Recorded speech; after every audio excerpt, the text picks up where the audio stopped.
जय गुरुदेव। सच्चे साधक के लिए एक अंतरंग वार्ता के अगले सत्र में मैं स्वामी वैशम पायन आर्ट ऑफ लिविंग फाउंडेशन से आप सबका बहुत बहुत स्वागत करता हूं। आज का ज्ञान पत्र पढ़ लेंगे, फिर उस पर चर्चा भी होगी।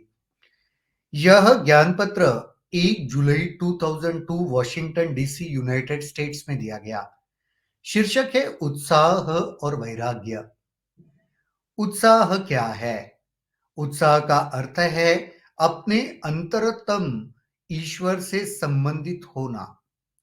जब तुम अपने स्रोत से जुड़ जाते हो, तब तुम केवल उत्साहित ही रह सकते हो।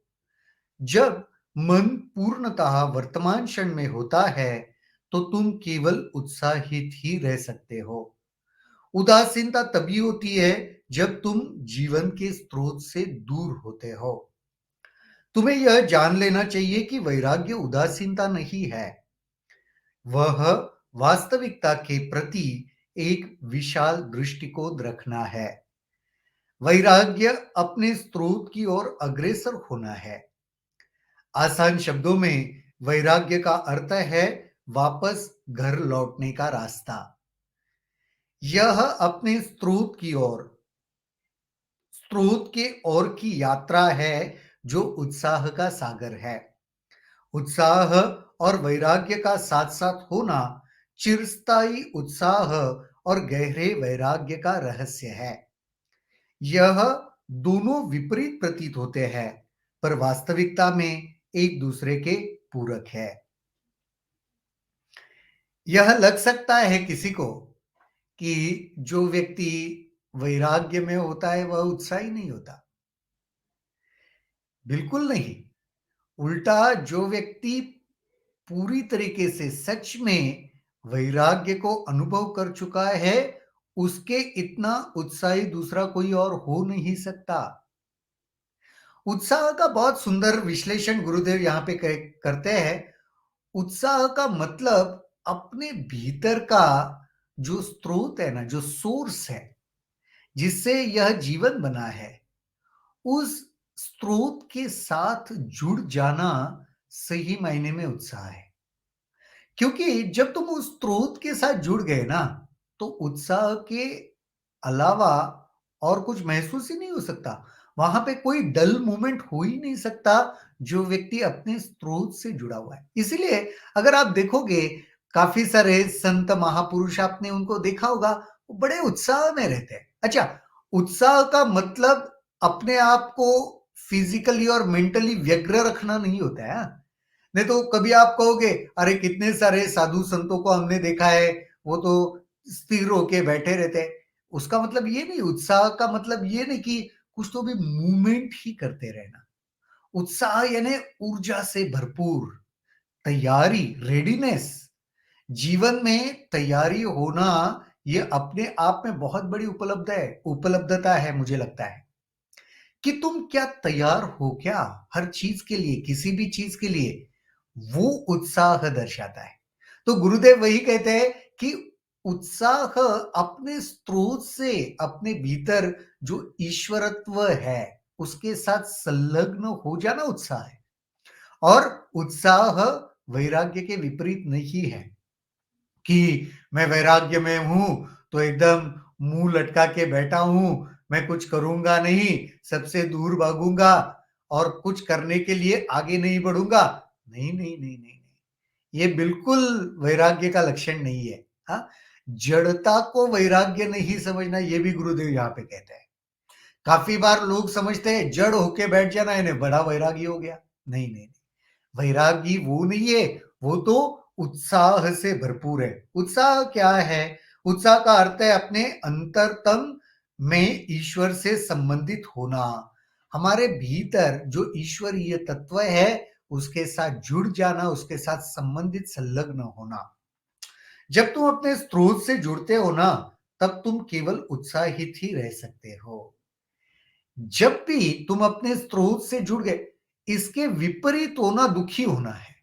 इसके विपरीत होना जड़ता का अनुभव, जड़त्व का अनुभव करना है। जब जब स्रोत की ओर लौटकर आओगे, फिर उत्साहित हो जाओगे। आपको दुःख भी क्या करता है पता है? अंदर ले आता है। दुःख से जो पीड़ा होती है ना, उसके बाद आप गहराई तक जाते हो और वो गहराई में जब स्रोत से तुम संलग्न हो गए, जुड़ गए, फिर एक अलग ही ऊर्जा आपके भीतर आती है और फिर आप जीवन में आगे बढ़ जाते हो। तो वही कह रहे कि जब तुम अपने स्रोत से जुड़े हुए हो, तब तुम केवल उत्साहित ही रह सकते हो। जब मन पूर्णतः वर्तमान क्षण में होता है, तो तुम केवल उत्साहित ही रह सकते हो। मन जब-जब भूतकाल और भविष्य काल में भागता है और वर्तमान में नहीं रहता है ना, तभी गड़बड़ है। देखा है आपने? भूतकाल में जाता है तो गुस्सा आता है, पछतावा होता है। ये आपने अनुभव किया होगा। जब भी आपको गुस्सा आया है, ज़रा ठीक से गौर करके देखो क्या हुआ है। आप भूतकाल की किसी घटना के बारे में सोच रहे हो, जो आपके मन के हिसाब से नहीं हुई। पछतावा भी इसीलिए होता है। वही भविष्य में जाता है, तो मन चिंता या डर में उलझ जाता है। वर्तमान में जब-जब रहता है मन, तो खुशी का अनुभव होता है, उत्साह का अनुभव होता है, ये गुरुदेव कह रहे हैं। जब मन पूर्णतः वर्तमान क्षण में होता है, तो केवल उत्साहित ही तुम रह सकते हो। उदासीनता तभी होती है, जब तुम जीवन के स्रोत से दूर गए हो। जब उस सोर्स से दूर जाते हो ना, तो फिर उत्साह जाना है, जड़ता आना है। ये जीवन में होना स्वाभाविक है। तुम दुखी होना स्वाभाविक है। जब-जब लौट के अपने स्रोत के पास वापस आ गए ना, तब तक उत्साह से भर जाओगे, खुशी से भर जाओगे। तुम्हें यह जान लेना चाहिए कि वैराग्य उदासीनता नहीं है। हाँ, और एक महत्वपूर्ण बात गुरुदेव ये कह रहे हैं कि वैराग्य का मतलब उदासीन होकर बैठना नहीं, वह वास्तविकता के प्रति एक विशाल दृष्टिकोण रखना है। वैराग्य क्या है? वास्तविकता के प्रति तुम्हारी दृष्टि संकुचित नहीं रही, विशाल हो गई है। ये वो लक्षण है वैराग्य ने। वैराग्य अपने स्रोत की ओर अग्रसर होना है। वैराग्य का मतलब क्या है? अपना जो ये सोर्स है, अपना ये जो स्रोत है, उसकी ओर तुम और आगे बढ़ रहे हो।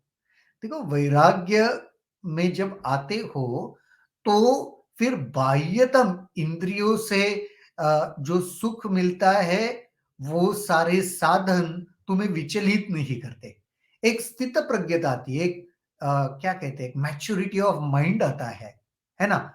तो फिर क्या होता है उसकी वजह से पता है? फिर बाहर नहीं जाता मन, उतना भागता नहीं। उल्टा उसका इस दिशा में, अंदर की दिशा में एक वो प्रवाह शुरू हो जाता है। हम भीतर गहराई में उतरने लगते हैं। तो अगर सच में देखो, तो वैराग्य आपको अपने स्रोत के नज़दीक ले जाता है। आसान शब्दों में वैराग्य का अर्थ है वापस घर लौटने का रास्ता। कितना सुंदर कहा है देखो। वैराग्य का मतलब ही है वापस घर लौटने का ये रास्ता है। यह अपने स्रोत की ओर की यात्रा है, जो उत्साह का सागर है। और ये जो यात्रा है ना, ये ऐसे नहीं है, निराशाजनक नहीं है, उदासीन नहीं है, उत्साह का सागर है ये यात्रा। जब ये यात्रा आप कर रहे हो, तो आप खुद भी उत्साह से भर जाते हो। ये अनुभव करोगे आप। उत्साह और वैराग्य का साथ-साथ होना चिरस्थायी उत्साह और गहरे वैराग्य का रहस्य है। ये दोनों एक दूसरे के पूरक है, यही आगे बता रहे हैं। वो एक दूसरे के साथ रहना, सही मायने में यह लक्षण है कि तुम जो वो तत्व है ना, उसके नज़दीक पहुँच रहे हो, आत्म तत्व के। यह दोनों विपरीत प्रतीत होते हैं, पर वास्तव में तो एक दूसरे के पूरक ही है। दोनों लगने में एक दूसरे के विरोधी लग सकते हैं, लेकिन वास्तविकता में ये एक दूसरे के विरोधी नहीं, एक के बगैर दूसरा अधूरा है। उत्साह के बगैर वैराग्य अधूरा है और वैराग्य के बगैर उत्साह अधूरा है। सही मायने में अगर कोई वैरागी है और उसमें उत्साह नहीं है, तो समझ लेना वो वैराग्य सही में वैराग्य है ही नहीं। और इसके विपरीत कोई उत्साह में नहीं है और कह रहा है कि मैं वैरागी हूं, तो जान लेना कि वो सही में वैसा है ही नहीं। तो उत्साह और वैराग्य प्रतीत होते हैं। ऐसे लगता है कि कोई वैराग्य में है तो अरे उसे कुछ करने का इच्छा नहीं है, शांत होके बैठा है। पर उसका मतलब ये नहीं, जड़ता वैराग्य नहीं है, उदासीनता वैराग्य नहीं है। ये मैं दोबारा कह रहा हूँ कि जड़ता या उदासीनता को वैराग्य समझने की भूल नहीं करना। वैराग्य खुशी से, आनंद से, उत्साह से भरपूर है। और वैराग्य सही मायने में आपको फिर से आपके स्रोत की ओर ले जाता है। जीवन जीने को अगर हम धारा कह सकते हैं, तो वैराग्य में उतर के फिर से अपने स्रोत की ओर आने को राधा कहना चाहिए। इसके ऊपर भी गुरुजी ने एक नॉलेज शीट दिया है, अगर आपको याद होगा तो। धारा यानी जो बाहर की ओर बहती है, और राधा यानी जो फिर से अपने उगम, अपने स्रोत की ओर लौट आती है, उसे राधा कहते हैं। तो बहुत ही ये सुंदर छोटा-सा ज्ञान पत्र, इसके ऊपर ज़रूर चिंतन करना, मनन करना, और इससे जुड़े हुए कोई भी प्रश्न अगर आपके मन में उठते हैं ना, तो ज़रूर कमेंट सेक्शन में लिखना, हम वहाँ पर चर्चा करेंगे। आज के लिए तो यहीं पर रुकते हैं, कल दोबारा मुलाकात होगी, इसी जगह, इसी समय, किसी एक नए विषय के साथ। तब तक के लिए शुभ रात्रि, जय गुरुदेव।